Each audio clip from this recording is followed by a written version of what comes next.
to this one. In a new review, the Treasury has finally acknowledged the loss of fuel income thanks to the growing switch towards electric vehicles could lead to a future loss of more than £30 billion in revenue from drivers. So where do we get the money from? We were talking to Edmund King from the AA earlier. He's been proposing the road mile system, the paper mile system that you've been hearing about throughout the course of the year. Sounds like a good idea. He also mentioned that one idea he's had and that he's proposed is to have roads and highways sponsored. I suggested the A41 could be sponsored by Ann Summers because given some of the stuff that goes on in Tring and Burco, wouldn't go amiss. Newsreader Jane Killick says there should be a Roberto way. Sounds like a very clever idea. Thank you, Jane. Let's talk to Jules Joseph from St Albans, known as the virtual marketeer. Jules, good afternoon to you. Good afternoon, Roberto. How are you? I'm very well. Welcome to the programme. Is this an idea that companies, even though they've been knackered this year, would support sponsoring roads? Well, they already sponsor roundabouts, so I don't think it would be too big a stretch. And there have been a couple of interesting cases on roads. So McDonald's had a zebra crossing in Switzerland. They literally turned the zebra crossing into a packet of fries. During the festival in Switzerland. Did they really? Which was quite interesting. They did. And I think there was an all-you-can-eat tunnel somewhere in Austria by one of the the service stations. So it's not entirely new. No, I just wonder because given the length and breadth of the road network we have in the UK, where on earth? I mean, what do you sponsor? The best roads? You sponsor the roads with the most potholes, and if people get a puncture on a road with a pole, they'll keep thinking, oh, if that road was sponsored by ABC Technologies, you'll hate ABC Technologies. It's not as easy as it looks. You're going to get competition as well. You could get competition. Do I take the MD route or the BK route?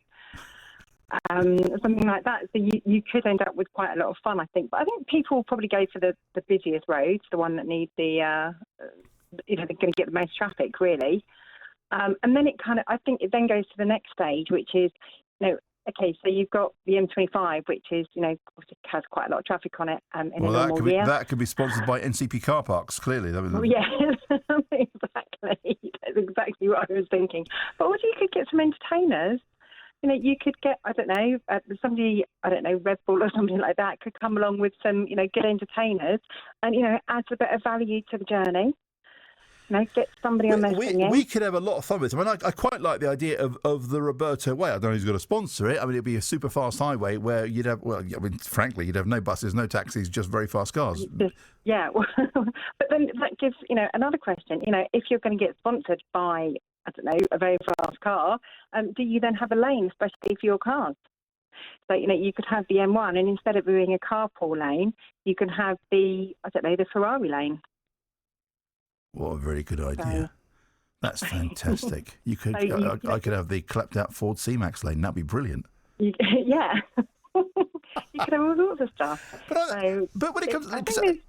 Sorry to interrupt, but when it comes to sponsorship, and there are great sponsorships going on. Burger King, their association with Stevenage Borough Football Club, for example, is fantastic. The way they've gone, they've switched to, they've changed the logos to Burger Queen to recognise women's football, which is just brilliant marketing. But is there enough money in the marketing budget left, given the year everyone's had, for any kind of sponsorship? Well, I think for some companies there are. There are a lot of companies who have struggled, but there are other companies who've done quite well out of this. So I think there will be companies that would, and the people that have done well would have the budget, and they're the kind of companies that would want to be raising more awareness of what they're doing. And there is a good way of raising awareness. Exactly how it would work would be interesting. All joking aside, would they want to, rebrand the road markings in their colours? Do you just have great big labels? You have that over every road sign, every bridge. There are the practicalities. But it's a good way of raising awareness. We're not watching television as much as we used to, or not watching television adverts, should I say. Obviously, social media, we do tend to have a certain blindness. So in a way, it's not that bad an idea. I don't think it's going to fill the 30 billion shortage, especially because I don't think that's how much the UK ad spend. I think it's about 25. But I think, it could have some legs or some wheels. to be honest. I think it could also be something that people can have some fun with. And the Tube's done it. Well, yes, they have, in a little more limited way. Jules, always a pleasure having you on the programme. I wish you all, and a Merry Christmas to you, Jules. Thank you, and to you. Thank you. Bye-bye. Jules Joseph from St Albans, known as the virtual marketeer. Whenever conversations about sponsorship and motorways and what to do with motorways comes up, I'm always reminded of many years ago on the Breakfast Show. We were discussing the issue of cemetery space. We were running out of cemetery space at the time, apparently, and sponsorship. And it was I think it was a gentleman called Barry in Hemel who came up with this remarkable idea of putting road humps in roads, but instead of refilling the road humps with cement or whatever it is they use, he suggested we should put bodies in road humps, and because that would also slow traffic down because you'd think twice. It stuck with me, that story. I don't know why. Delia, good afternoon to you.